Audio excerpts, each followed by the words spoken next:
Bilionário Elon Musk participa de transmissão na internet com Nicolas Ferreira e blogueiro Alan dos Santos e volta a ameaçar o Supremo Tribunal Federal. Caso Marielle, plenário da Câmara aprova a manutenção de prisão de Chiquinho Brazão, acusado de ser um dos mandantes do assassinato da vereadora carioca. Polícia de Mogi das Cruzes prende mais um envolvido no assalto à casa do padre Alessandro Campos. E no futebol, times brasileiros fazem bonito e vencem mais uma rodada da Copa Libertadores. O Brasil News, da Rede Brasil, está começando.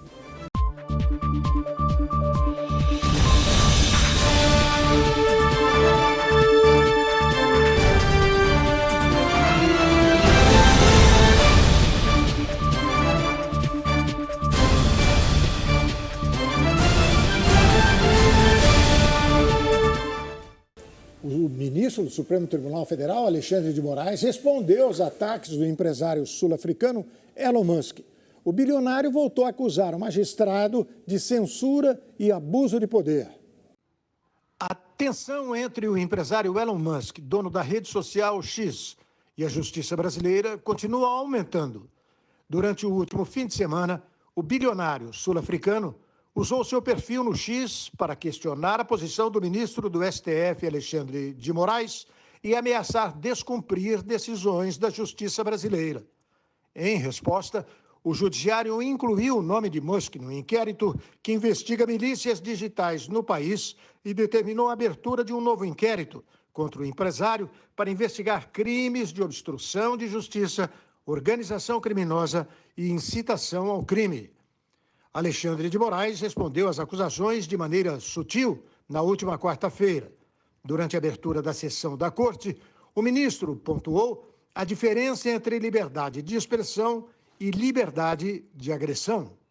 O Supremo Tribunal Federal, a população brasileira, as pessoas de bem, sabem que liberdade de expressão não é liberdade de agressão. Sabem que liberdade de expressão não é liberdade para a proliferação do ódio, do racismo, da misoginia, da homofobia. Sabem que liberdade de expressão não é liberdade de defesa da tirania. E talvez, presidente, alguns alienígenas não saibam, mas passaram a aprender e tiveram conhecimento da coragem e seriedade do Poder Judiciário brasileiro. Ainda na noite de quarta-feira, o empresário voltou às redes sociais e, em série de postagens, chamou o ministro de ditador e revelou ter recebido questionamentos da Câmara dos Estados Unidos sobre suas ações no Brasil. Na madrugada desta quinta-feira, Elon Musk participou de uma live no Spaces, ferramenta de áudio do X, durante a transmissão, que contou com a participação de Alan dos Santos, dono do site Terça Livre, e dos deputados federais Nicolas Ferreira, do PL de Minas Gerais, e Luiz Felipe de Orleans e Bragança, do PL paulista.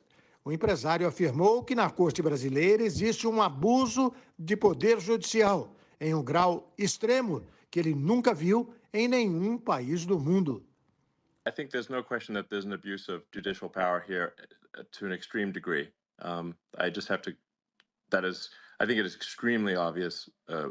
I think the people of Brazil ought to know that there is an abuse of judicial power to an extreme degree that we've not seen in any country on earth. I have never seen anything of this magnitude. O presidente Lula demonstrou seu apoio ao Supremo Tribunal Federal e ao ministro Alexandre de Moraes, ao compartilhar uma postagem realizada pelo advogado-geral da União, Jorge Messias. Uma pesquisa do Instituto Quest mediu a aprovação do presidente Lula em 4 estados governados pela oposição. Uma nova rodada da pesquisa da consultoria Quest, divulgada nesta quinta-feira, monitorou os índices de aprovação e reprovação ao governo Lula em 4 estados brasileiros governados por partidos de oposição. Em São Paulo, liderado por Tarcísio de Freitas, Lula é aprovado por 50% dos eleitores.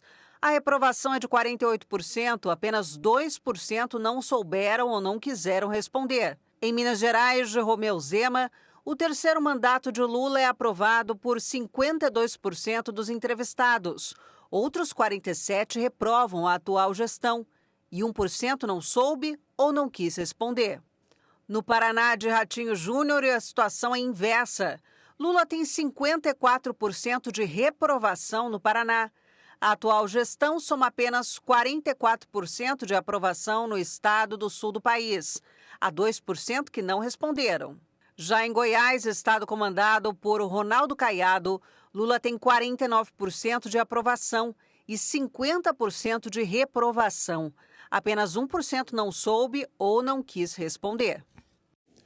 O comentarista do Brasil News, Ney Gonçalves Dias, analisa o resultado da pesquisa do Instituto Quest, que acabamos de ver aí. O governador de São Paulo já descartou a possibilidade, pelo menos há pouco tempo, de ser candidato à sucessão do presidente Lula.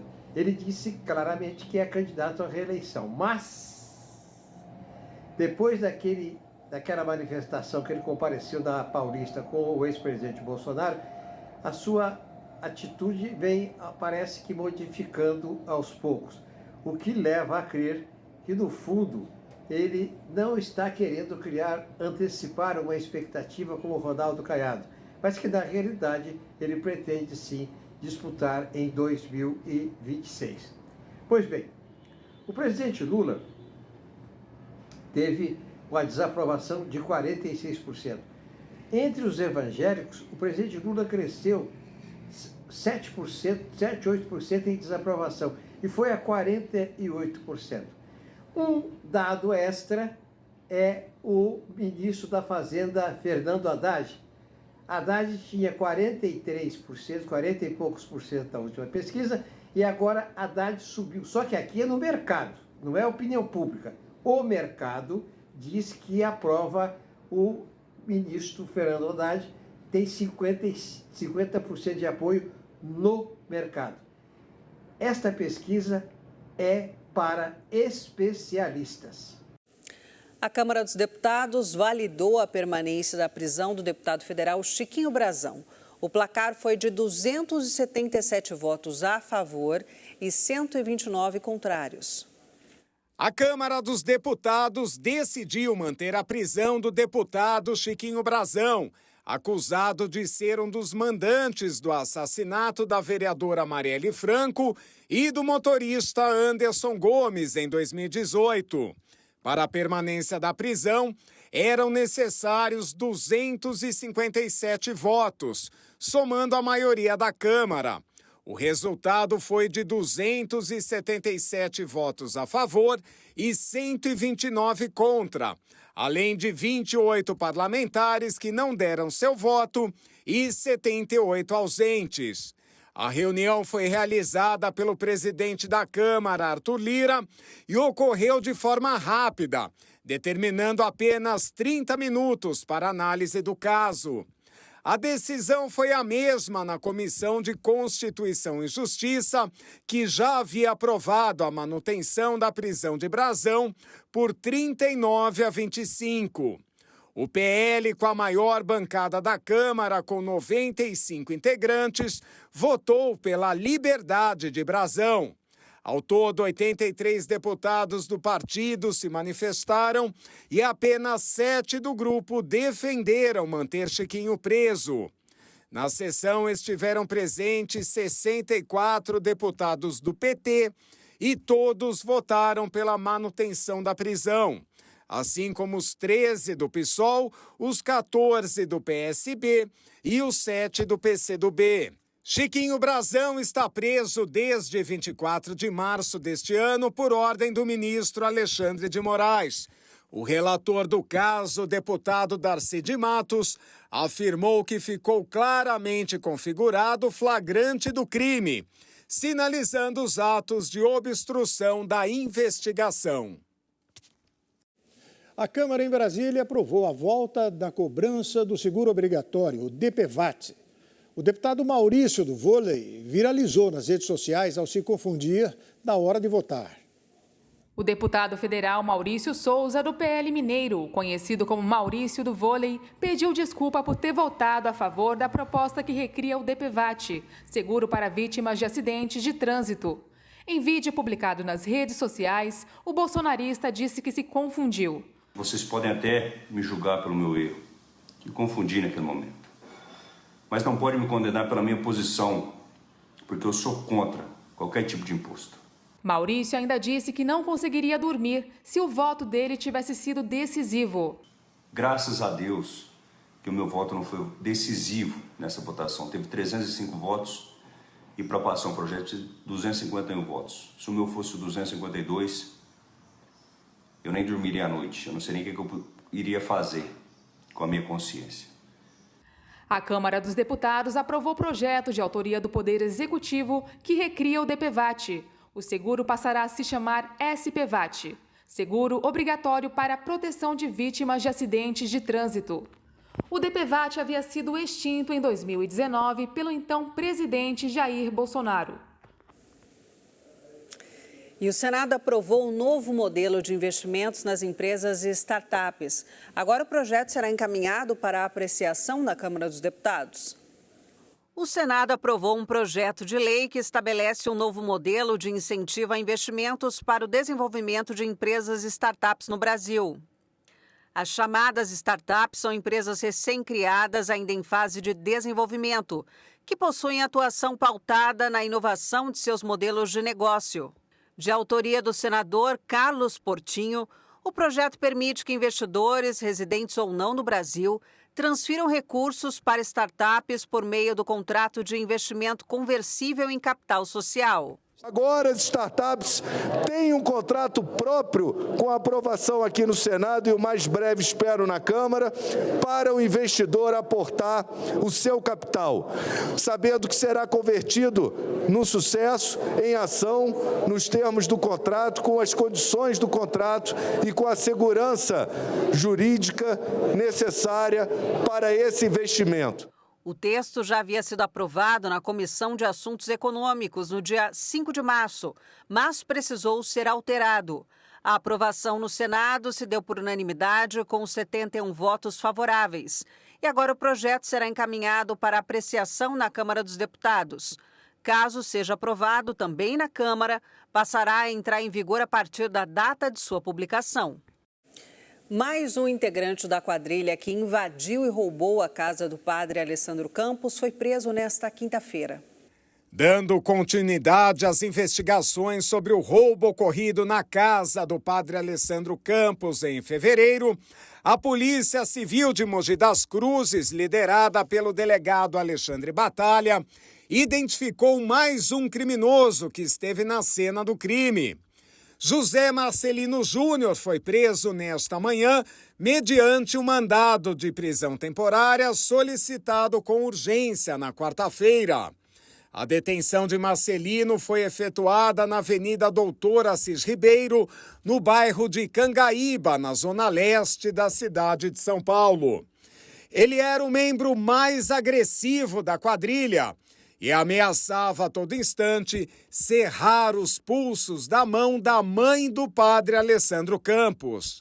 O delegado Alexandre Batalha informou ainda que os trabalhos investigativos continuam. Ontem, Romário Amaral, apontado como chefe do bando e que trabalhou como pedreiro no imóvel, foi preso, como mostrou reportagem do Brasil News.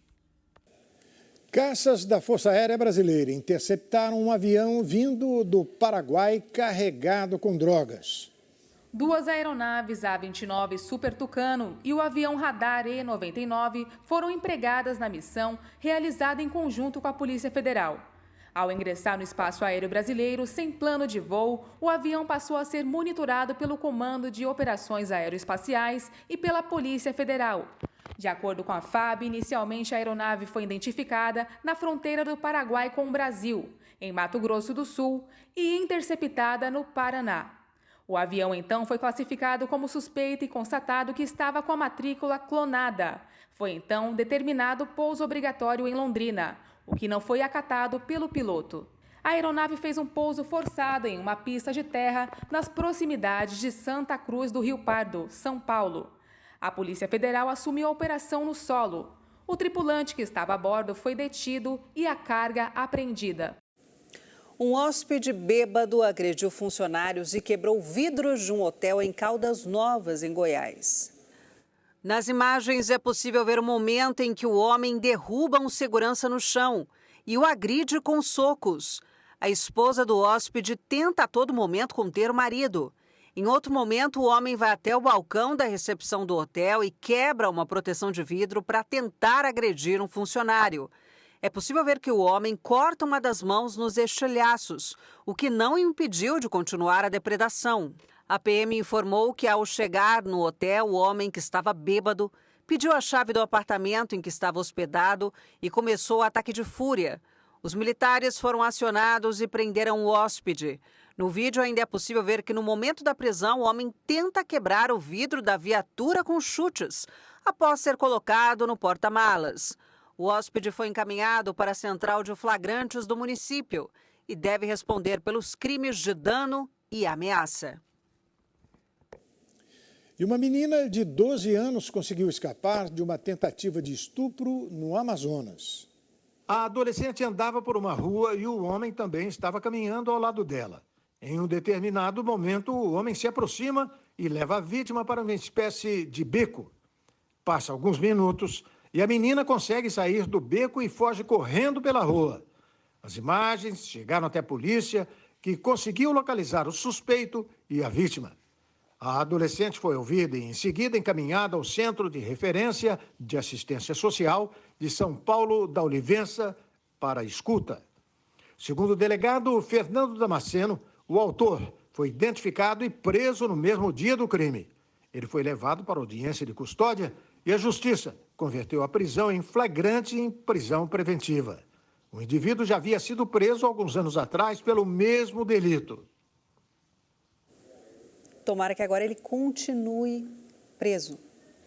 E a polícia investiga o influenciador digital e mulheres que apareceram nuas em vídeos na orla de João Pessoa, na Paraíba. O influenciador paraibano, conhecido como Arthur Urso, virou alvo da polícia após circular em vídeos nas redes sociais, com ele acompanhado de mulheres seminuas na orla de João Pessoa. Nas imagens, as mulheres circulam na orla da capital mostrando seios. Ainda por lá, algumas delas mostram em público que estão sem roupas íntimas. O ato também se repetiu em um estabelecimento privado. A polícia está investigando não apenas o influenciador, mas também as mulheres que aparecem nos vídeos, com o intuito de esclarecer os detalhes e as circunstâncias dos atos de nudez. O Ministério Público da Paraíba divulgou que abriu um procedimento para acompanhar a investigação da polícia. Arthur disse que acordou assustado com a repercussão dos vídeos. Ele afirma que as mulheres não estavam nuas e alega que elas estariam de biquíni e disse ainda que as cenas fazem parte de um reality show que está sendo gravado.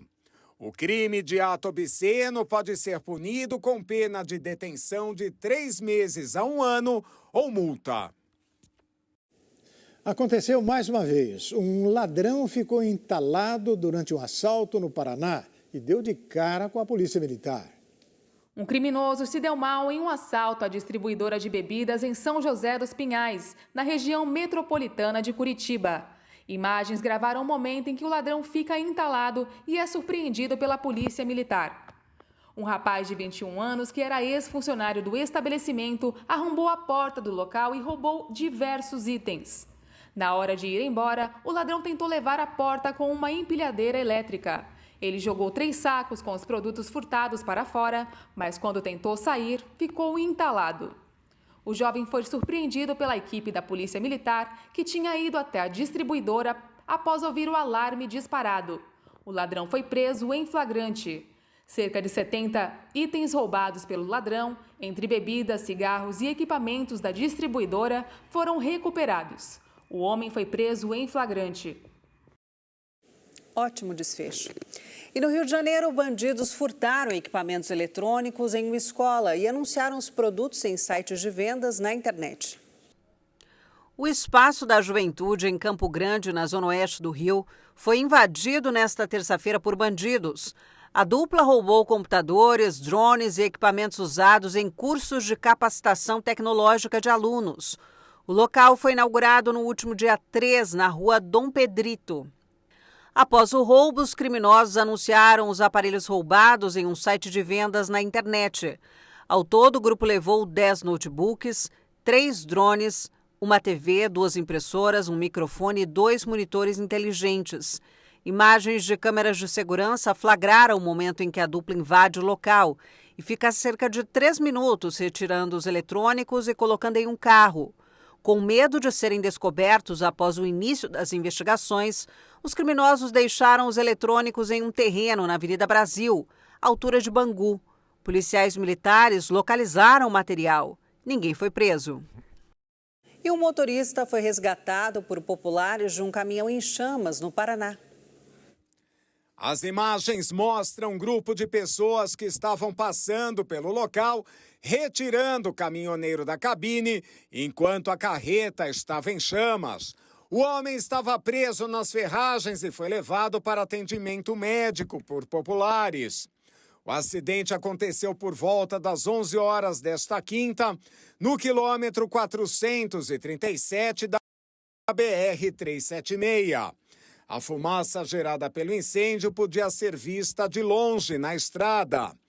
A PRF explica que o caminhoneiro trafegava na pista sentido norte quando perdeu o controle da direção, destruiu o guardrail e o muro de contenção, além de tombar na pista sentido sul, colidindo contra a encosta da estrada. Segundo a corporação, nenhum outro veículo se envolveu no acidente.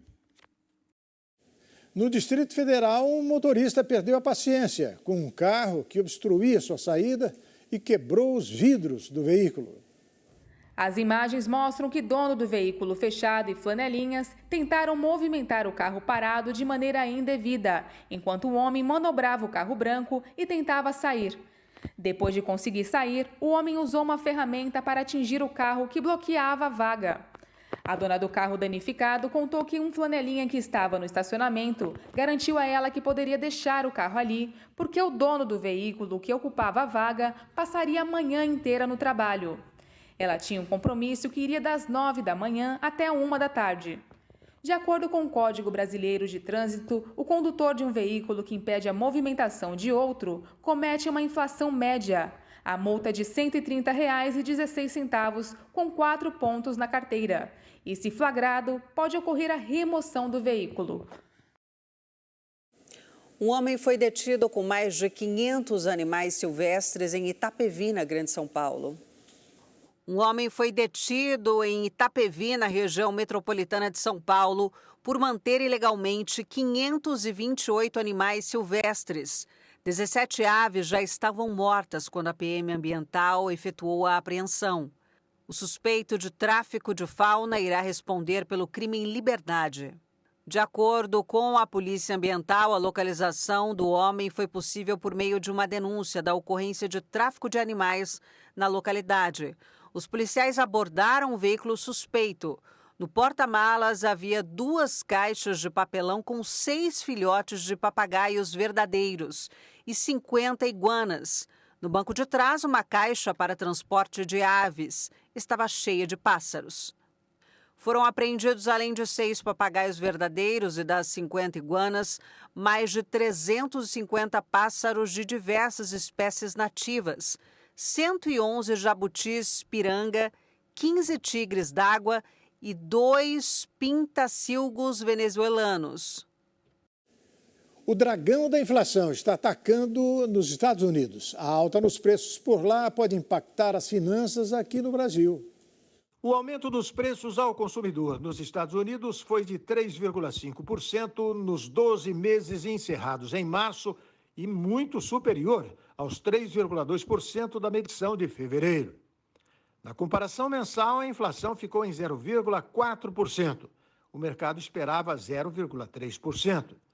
Os dados divulgados nesta quarta-feira pelo Departamento do Trabalho foram uma decepção para analistas e investidores. Os números acima do esperado podem afastar definitivamente a perspectiva de um corte das taxas de juros pelo Banco Central americano na reunião de junho. A muito aguardada pelos mercados, A redução das taxas de juros seria um alívio para muitas empresas que dependem do crédito para o seu desenvolvimento, assim como para os consumidores.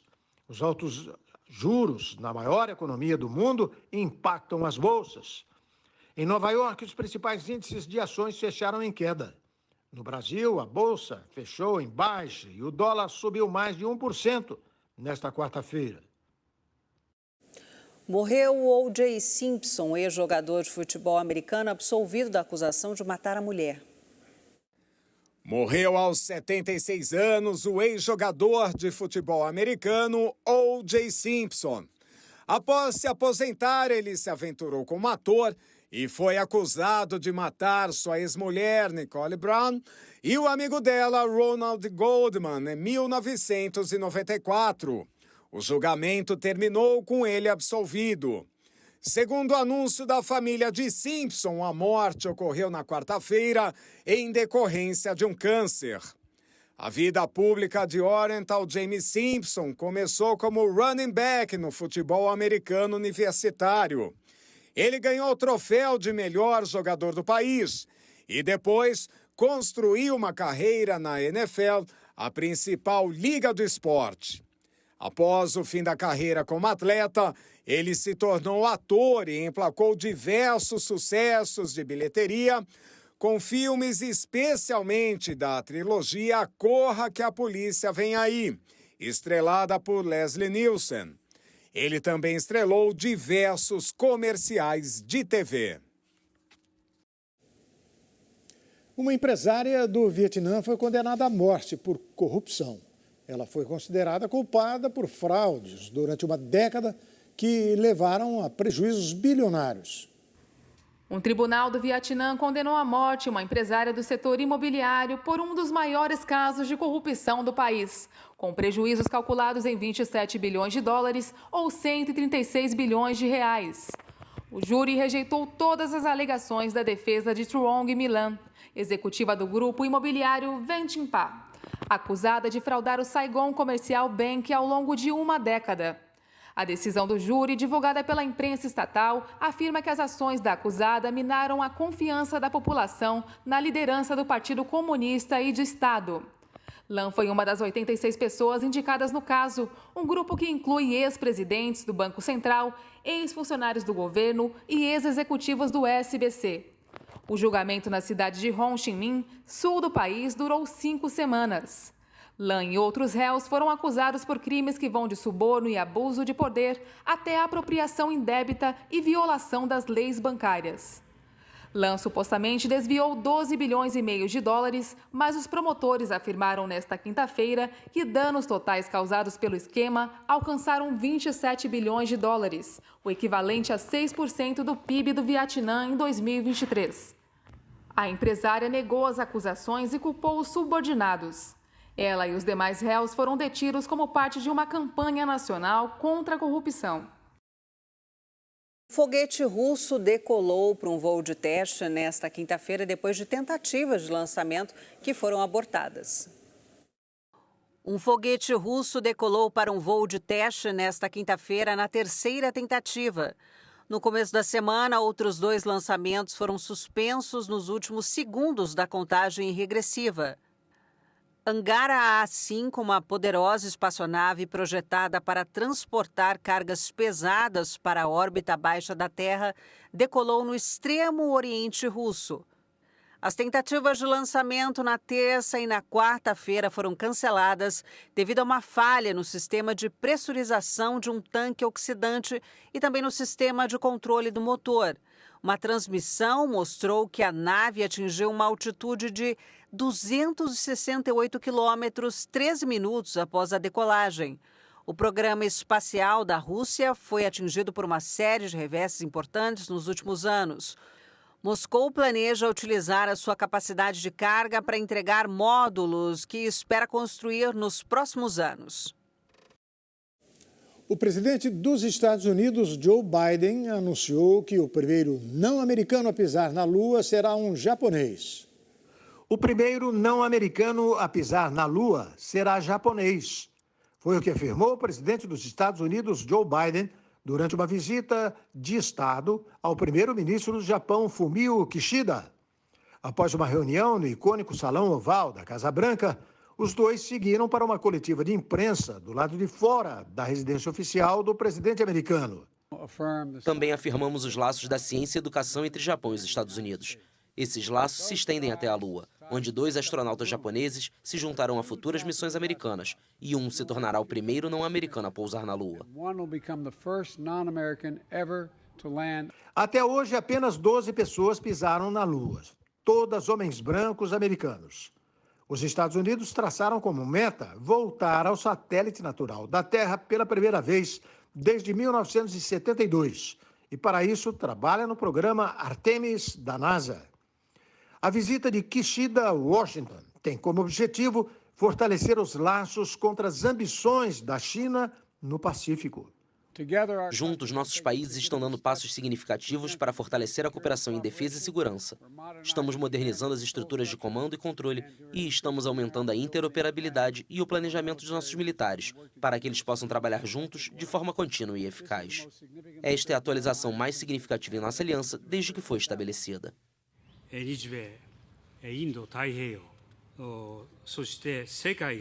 Ressaltamos a importância da paz e da estabilidade no Estreito de Taiwan e confirmamos nossa posição de encorajar a resolução pacífica das questões transversais.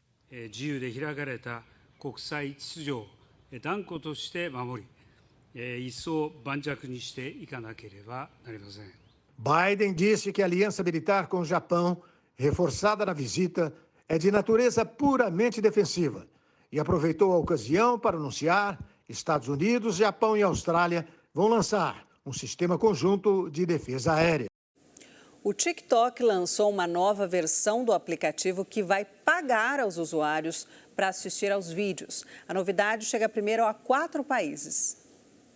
TikTok, da empresa chinesa ByteDance, lançou em 4 países uma nova versão do aplicativo TikTok Lite, que vai pagar os usuários para ver vídeos. Lançado para celulares Apple e Android, TikTok Lite só pode ser usado por usuários maiores de 18 anos. Além da Espanha, a nova versão está disponível no momento na França, Japão e Coreia do Sul. Os usuários de TikTok Lite poderão acumular pontos descobrindo conteúdo novo ou realizando determinadas ações. Segundo a plataforma, os pontos acumulados poderão ser transformados em um cartão presente ou utilizado para apoiar os criadores. Muito popular entre os jovens, o TikTok tem mais de 1,5 bilhão de usuários em todo o mundo. Mas a rede social é acusada frequentemente de divulgar vídeos de desinformação, desafios perigosos e imagens pornográficas, ou até mesmo de ser uma ferramenta de espionagem e propaganda a serviço de Pequim, o que a empresa nega. Uma francesa bateu recorde mundial ao subir 110 metros da Torre Eiffel, em Paris, usando apenas uma corda. Usando apenas as forças dos braços e pernas e uma corda, a francesa Anouk Garnier subiu 110 metros da Torre Eiffel e estabeleceu nesta quarta-feira um novo recorde para a mobilidade. Garnier, 2 vezes campeã mundial de corridas de obstáculos, levou pouco mais de 18 minutos para sair do chão e chegar ao 2º andar da Torre Eiffel, quebrando a marca anterior de 90 metros estabelecida pelo sul-africano Thomas van Tonder. Na categoria feminina, o recorde pertencia à dinamarquesa Ida Mathilde Stensgaard, com 26 metros. Não sei, na verdade é uma loucura. Não acredito que acabei de fazer isso. Sempre visualizei esse momento e trabalhei muito ao longo do último ano. Não posso acreditar que realmente aconteceu. A dinamarquesa foi inspiração para que Garnier atingisse o feito histórico depois de ser campeã mundial de corrida de obstáculos em 2022. A francesa resolveu se desafiar quando viu Mathilde escalar a Ópera de Copenhague.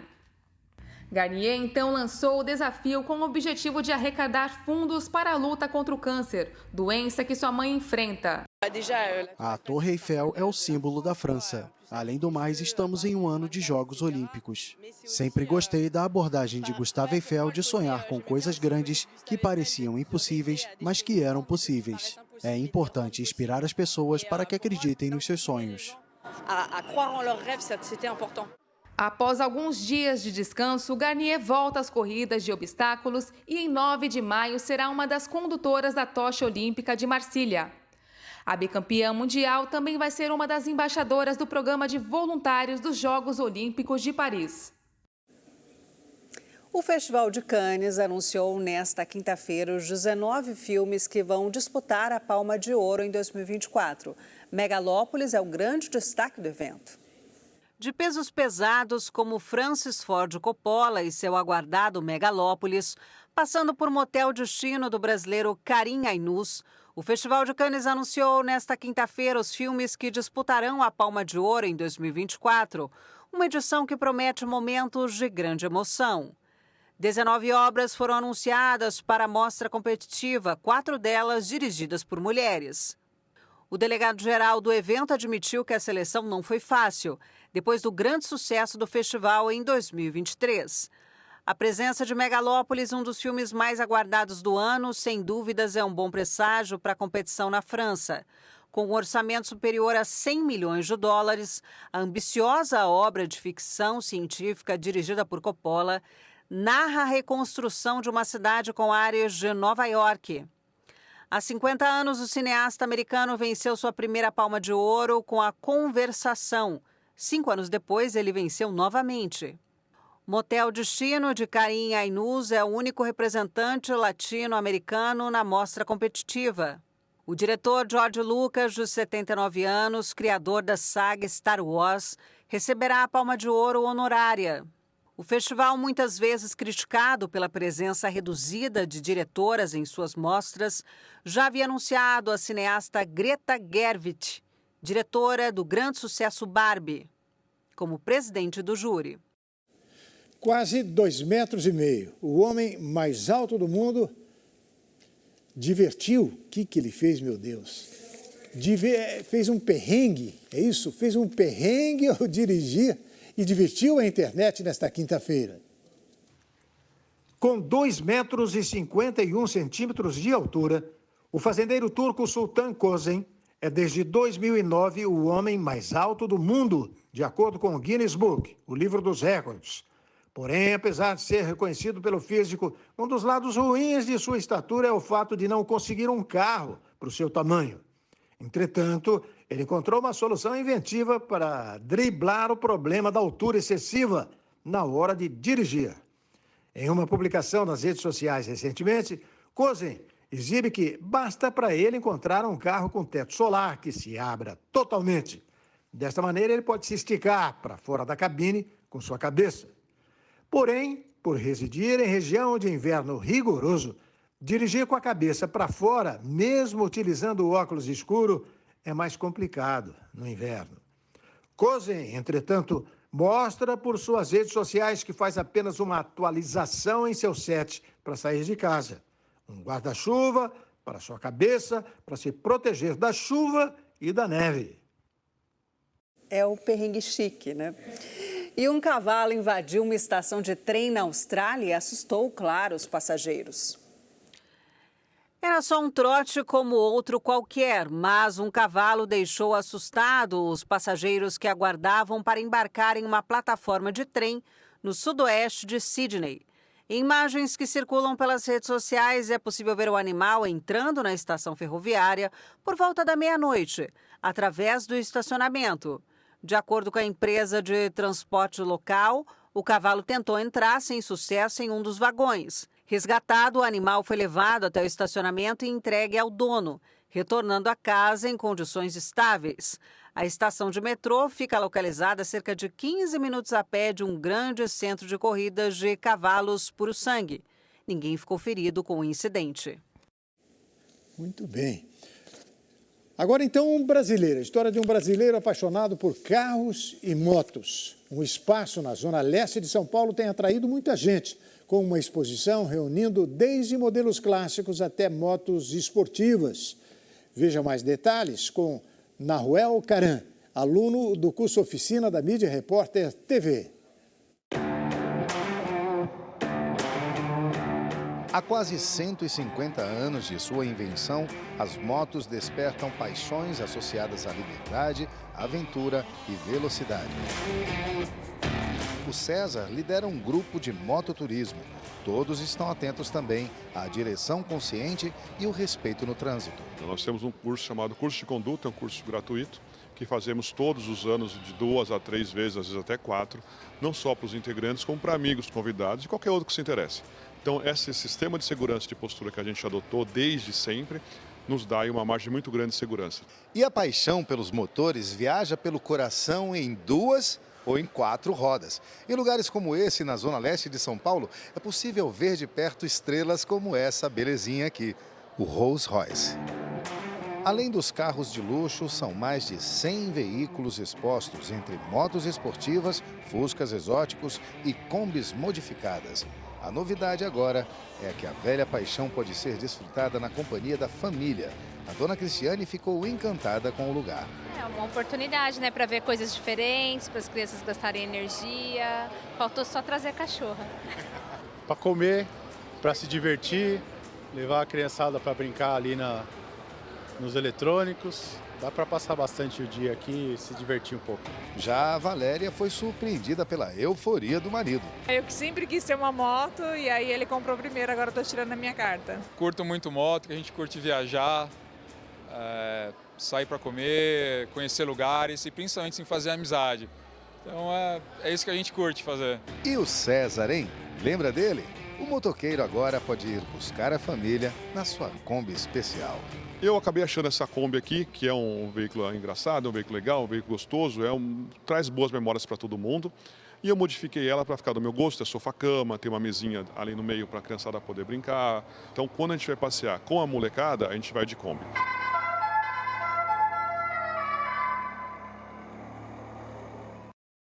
A hora do futebol aqui no Brasil News. Pela Copa Libertadores, o Atlético Mineiro chegou à segunda vitória na competição após bater o Rosário Central da Argentina. No Rio, o Flamengo superou o Palestino do Chile.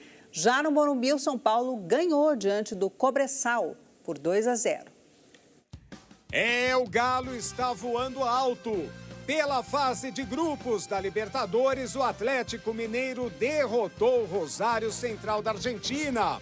Desta forma, o alvinegro de Gabriel Milito é o único time brasileiro com 100% de aproveitamento na maior competição da América do Sul. A contagem foi alterada ainda na etapa inicial. Aos 39 minutos, Hulk deu belo passe para Gustavo Scarpa, que puxou para o meio e bateu rasteiro para marcar o primeiro gol do Galo Forte Vingador. Mas os argentinos foram buscar o empate.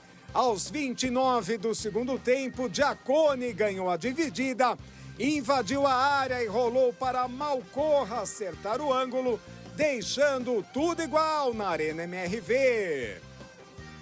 Mas o alvinegro de Minas queria a vitória. No fim do jogo, Paulinho recebeu de Arana e tocou na saída do goleiro, garantindo os 3 pontos para o Galão da Massa. Final, Atlético Mineiro 2, Rosário Central 1. No Maracanã, a torcida rubro-negra voltou a festejar. O Flamengo derrotou o Palestino do Chile. O primeiro tento veio em pintura do centroavante Pedro, que chapelou o goleiro e só completou de cabeça para explodir a torcida no Maracanã. No fim do jogo, teve gol de estreante. Em cobrança de escanteio, o zagueiro Léo Ortiz se antecipou à marcação e desviou de primeira para fechar a conta. E ficou nisso, Flamengo 2, Palestino 0. Já no Morumbi, o tricolor paulista teve que suar para vencer o Cobressal do Chile. Em noite sem magia, o São Paulo conseguiu a primeira vitória na competição sul-americana. E foi no sufoco. Os gols só foram acontecer no fim do jogo. Aos 36 minutos, Rames Rodrigues lançou na área, Caleri desviou e André Silva apareceu para desafogar a torcida.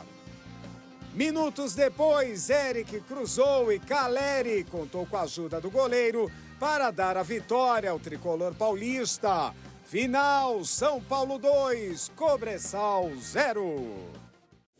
E o Brasil News de hoje fica por aqui. E nós voltamos amanhã. Até lá.